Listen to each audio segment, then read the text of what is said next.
Have you ever felt completely drained after spending time with someone, even if the interaction seemed perfectly pleasant on the surface?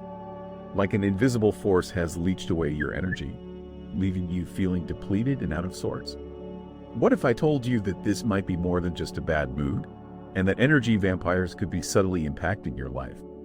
In this video, we'll explore the concept of energy vampires, examining how they operate, the different types that exist, and most importantly, how you can shield yourself from their draining influence without sacrificing your relationships. Get ready to learn how to protect your energy and cultivate healthier connections. The idea of energy vampires, individuals who drain the emotional and psychological energy of those around them, isn't new. While the term itself is relatively modern, the concept has roots in ancient spiritual and philosophical traditions. In many cultures, there's a recognition that some people possess a certain negativity or neediness that can be profoundly exhausting to be around. Think about the archetype of the drama queen or the perpetually complaining individual. These figures embody qualities that have been recognized for centuries as being emotionally taxing. The concept of psychic attack, found in various spiritual practices, also touches on the idea that negative energy can be directed from one person to another, intentionally or unintentionally. Carl Jung, the renowned Swiss psychiatrist and psychoanalyst, offered insights into the dynamics of interpersonal energy exchange. While he didn't use the term energy vampire, his work on psychological types and shadow selves provides a framework for understanding how certain personality traits and unresolved issues can lead individuals to unconsciously drain energy from others. For instance, someone with a highly developed feeling function might be more susceptible to absorbing the emotional energy of those around them, while someone with a strong thinking function might unconsciously dismiss or invalidate the feelings of others, leaving them feeling drained.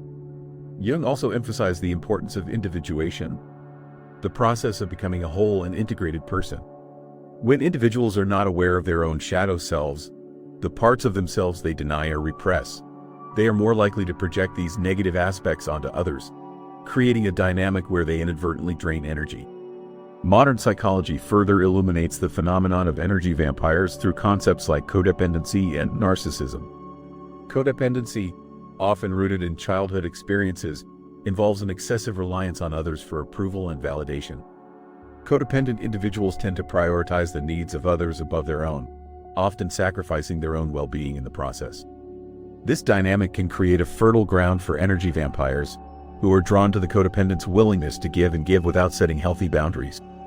Narcissism, on the other hand, is characterized by an inflated sense of self-importance, a need for admiration, and a lack of empathy. Narcissists often exploit others to meet their own needs, leaving their victims feeling used, devalued, and emotionally drained. Now, let's dive into the different types of energy vampires you might encounter in your life. It's important to remember that these are not clinical diagnoses, but rather archetypes that can help you identify and understand the dynamics at play. First, there's the victim energy vampire. This type constantly complains about their problems, seeking sympathy and attention without taking any responsibility for their situation. They tend to dwell on the negative, dragging everyone around them down with their negativity. Then, there's the narcissist energy vampire, as mentioned earlier. These individuals are experts at manipulating and controlling others, using charm and flattery to get what they want. They thrive on admiration and will often belittle or criticize others to feel superior. The critic energy vampire is always finding fault with everything and everyone. They nitpick, judge, and offer unsolicited advice, leaving others feeling inadequate and demoralized. Another common type is the drama queen or drama king energy vampire. These individuals thrive on creating chaos and excitement, often exaggerating situations and drawing others into their dramatic narratives. They feed off the attention and energy they receive from their drama, even if it's negative attention. The interrogator energy vampire constantly asks questions, often probing and invasive questions, that leave you feeling uncomfortable and exposed. They may disguise their questions as genuine interest, but their underlying motive is often to gather information they can use against you or to control the conversation. Finally, there's the silent energy vampire. This type may not be overtly negative or dramatic, but they have a way of sucking the energy out of a room simply by being present. They may be withdrawn, sullen, or passive-aggressive, creating a sense of unease and tension. So, how do you know if you're dealing with an energy vampire? The key is to pay attention to how you feel after spending time with someone. Do you feel drained, exhausted, or emotionally depleted? Do you find yourself constantly trying to fix their problems or make them feel better at the expense of your own well-being? Do you feel like you're walking on eggshells around them, afraid of triggering their negativity or anger?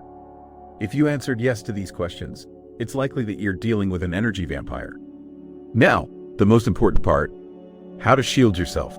The first and most crucial step is to set healthy boundaries. This means clearly defining what you are and are not willing to tolerate in your interactions with others. It also means being assertive in communicating your boundaries and enforcing them consistently.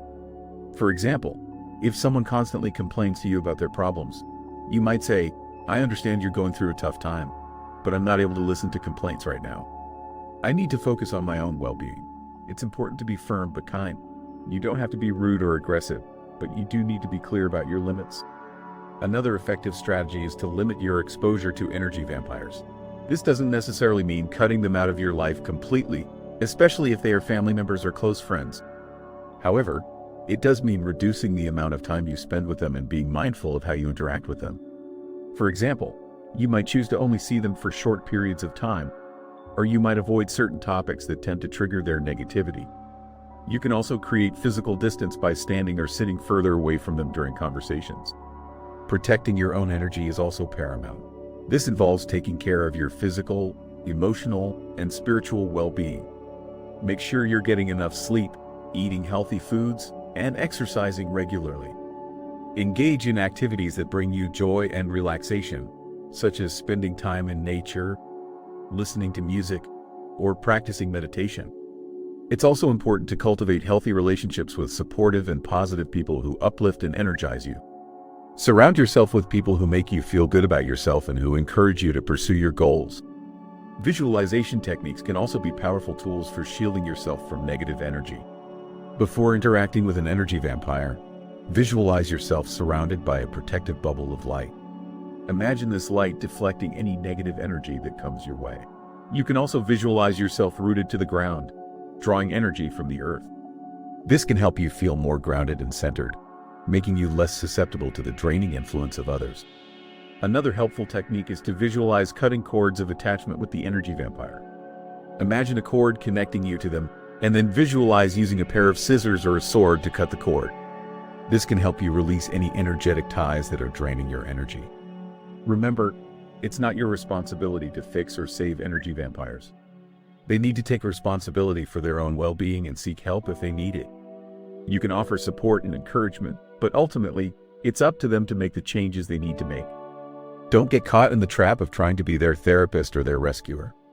This will only drain your energy and leave you feeling frustrated and resentful. Focus on taking care of yourself and setting healthy boundaries. From a scientific perspective, the concept of energy vampires is more metaphorical than literal. There's no scientific evidence to suggest that people can actually drain energy from others in a physical sense. However, the psychological effects of interacting with certain types of people are very real. Studies have shown that exposure to negativity and stress can have a significant impact on our physical and mental health. Chronic stress, for example, can weaken the immune system, increase the risk of heart disease, and contribute to anxiety and depression. The concept of emotional contagion, which is well established in psychology, suggests that emotions can spread from one person to another through nonverbal cues and social interactions. When we interact with someone who is feeling negative emotions, such as anger, sadness, or anxiety, we tend to mirror those emotions ourselves. This can leave us feeling drained and depleted, even if we weren't initially feeling that way. Recent research in neuroscience has also shed light on the mechanisms underlying emotional contagion.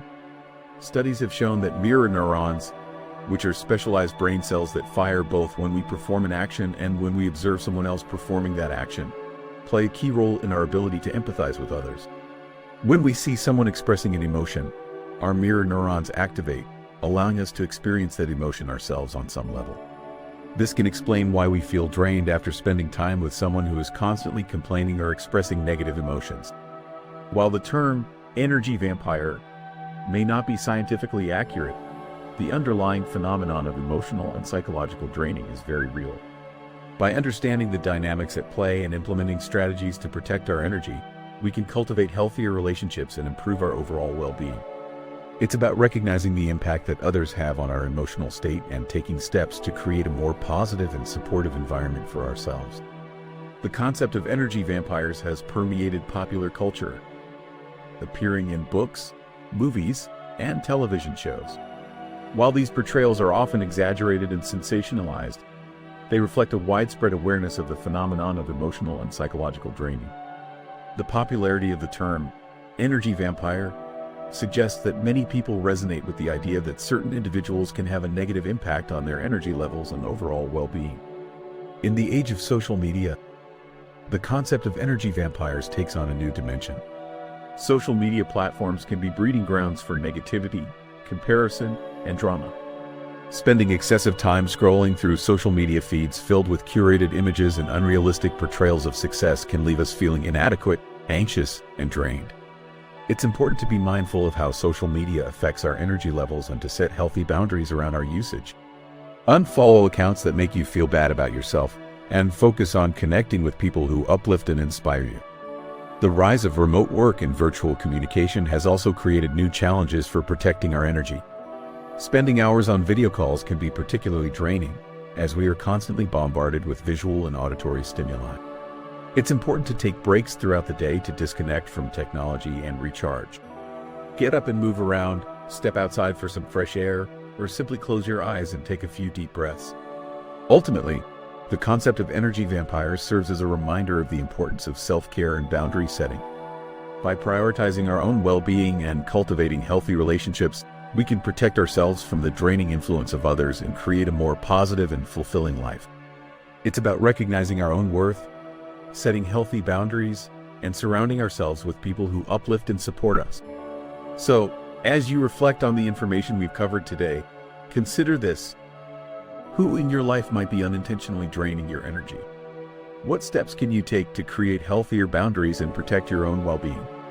Remember, you have the power to choose who you spend your time with and how you interact with them. By prioritizing your own energy and cultivating healthy relationships, you can create a more positive and fulfilling life. Thank you for joining me on this exploration of energy vampires and how to shield yourself. If you found this video helpful, please give it a thumbs up. And be sure to subscribe to my channel for more content on personal growth, spirituality, and well-being. I'd also love to hear your thoughts and experiences in the comments below. Have you ever encountered an energy vampire? What strategies have you found helpful for protecting your energy? Share your insights with the community. And if you're looking for more in-depth guidance on setting boundaries and protecting your energy, be sure to check out the links in the description box below. There, you'll find resources that can help you cultivate healthier relationships and create a more positive and fulfilling life. Thanks again for watching, and I'll see you in the next video.